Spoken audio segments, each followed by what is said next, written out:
2018 at crowd of people because, you know, many have put off buying or selling their home because of their interest rate. I want to kind of go over some of the information on the media that has led people to, sorry, I'm just washing my glasses because I couldn't see, that has led people to delay their buying decision or selling decision because they think that there's going to be some kind of housing crash that's going to happen. It just isn't. And it's misinformation, but it sells clicks. It makes it easy for people to click because when the sky is falling and drama's out there, there's going to be fear, and fear drives engagement. And I just don't like that. I'm not going to be one of these rage baiting people that try to get people nervous to just join a live. The market, home prices are appreciating. It's going up. Why? Inventory. We know that that's been an issue for years now. But I wanted to let you know where the market's at, what to look for when you're shopping. I do that on every one of my lives because I want to make sure that the people that follow me are informed consumers so they know what to look for when they're shopping for a home and the rate. Because sometimes you call me at one time versus call someone else at another time of the day could be a difference in the market and why someone's rates are a little bit lower, so you can shop and compare apples to apples.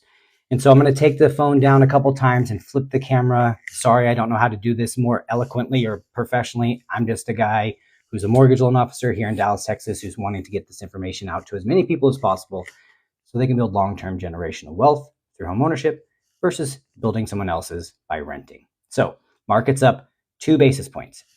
When I show you this, it's an inverse relationship. The higher the market is, the lower rates are. So let me just show you.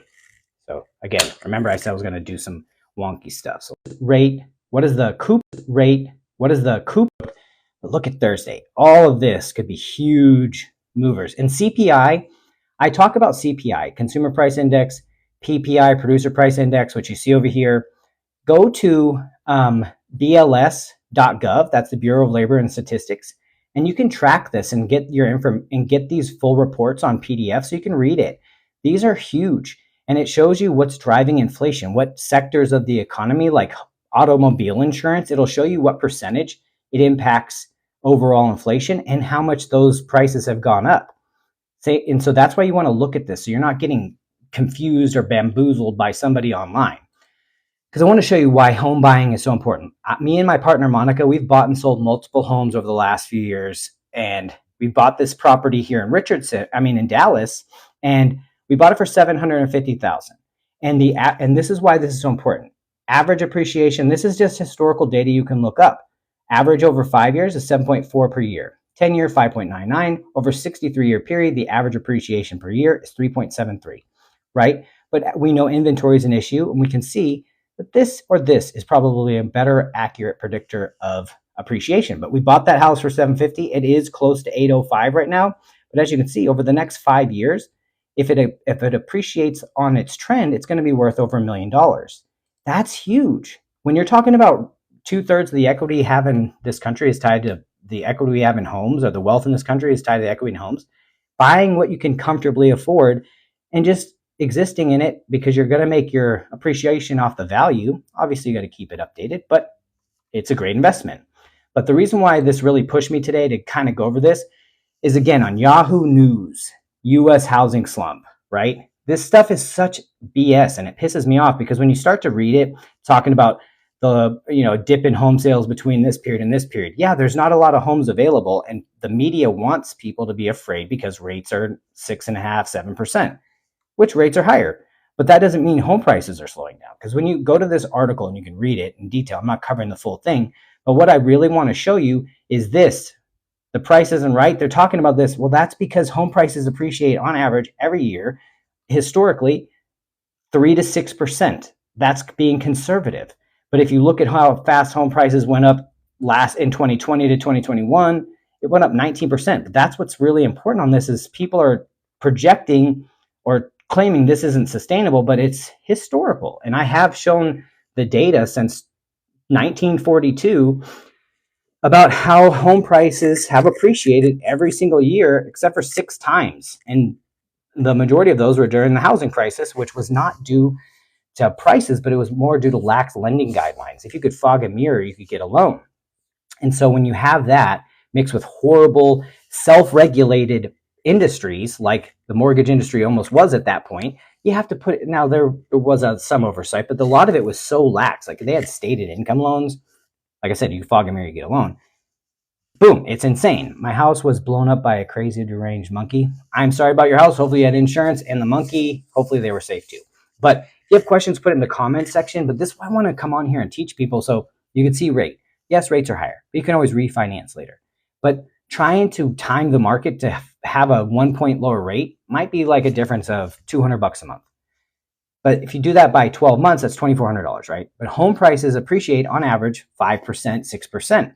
So on a $300,000 house, that's $15,000 for the year. Would you rather save $2,400 or make $15,000? I know I would rather make 15 grand.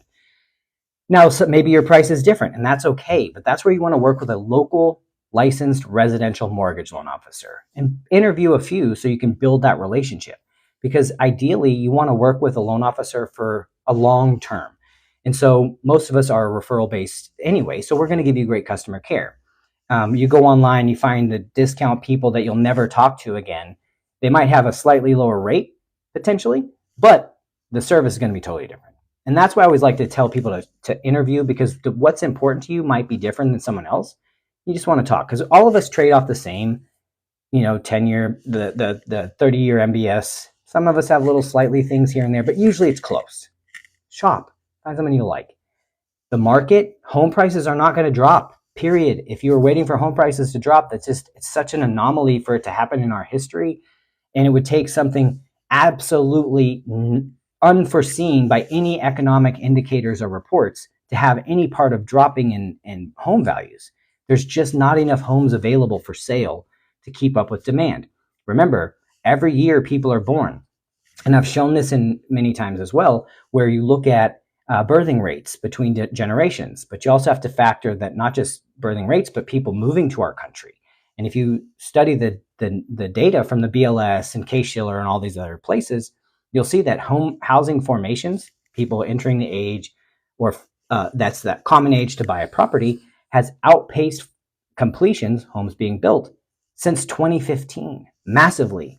And so this has been a long buildup for this massive shortfall in inventory that's causing us to be seeing home prices go up like crazy. Plus, when you have hedge fund companies and investment companies buying up massive amounts of inventory and then not selling because they're holding the property for their own rental portfolio, we're not having the normal cycle of homes enter the market. This is why home prices are not going to drop. Buy what you can comfortably afford. Don't stretch your budget. Don't try to impress anybody. Who the heck cares what anyone thinks? Buy what you comfortably afford. If you're living in a one-bedroom apartment, buy a one-bedroom condo with a similar payment. Or don't wait to buy the 3-4 bedroom house. Buy what you are living in now, so you're building your equity instead of someone else's. And I know many people will be like, well, there's maintenance costs. If you are in an apartment, you are paying for HOA costs. It's just built into your rent. If you buy a condo, you're responsible for walls in. But the outside stuff, the care, the roof, the this, that, it's usually covered by the HOA. And so there's also home warranties that will help cover any incidental things in the house, like your refrigerator going out, your microwave, your water heater, stuff like that. So there's ways to protect yourself from those costs if that's what your concern is. And there's programs, and I'm not the only one. There's loan officers everywhere. There's a ton of great loan officers out here that can help you with down payment and closing cost assistance programs. I'm here to educate, not just for you to call and talk to me. I'd love to talk to you. If you're here in Texas, reach out. But really, this is about informing consumers so that they connect with a local licensed residential mortgage loan officer and make an informed buying decision. Another great loan officer on this app, I highly suggest people to follow. Her name is Kat Loans. I think it's with a K. She's great. There's just a ton. So if you have any questions, put them in the comments, send me an email. I don't stay on this live very long. This is literally just a Monday mortgage market update that I do every Monday and kind of let people know. So let realtors know what to call their clients about because we need to plan our week. Great. It's a good time to talk about CPI report coming out. You can go to bls.gov and download the report when it comes out. You can also download previous ones so you can call your clients. Realtors, lenders, you can do the same thing. Hey client, just want to let you know I was looking at the CPI report. We're preparing for it to come out. I'll keep you posted. I know you've been on the fence about buying or selling. This could move the market. Where do rates need to be for you to feel comfortable in order to list your house or in order to make a buying decision? Then you put a game plan in place. So then it's not reactionary, it's proactive. That's why I do this, to empower my realtors, clients, and also people that follow me on how to be successful in home shopping and connecting with the right loan officer. Again, if you have questions, reach out to me and get on my calendar, but happy to help. Again, go follow Kat Loans. She's awesome. There's a ton of great loan officers on this app. Interview us, see which one fits your personality and your long-term, strategies. Go from there. But there's a lot of great loan officers out there, not just me.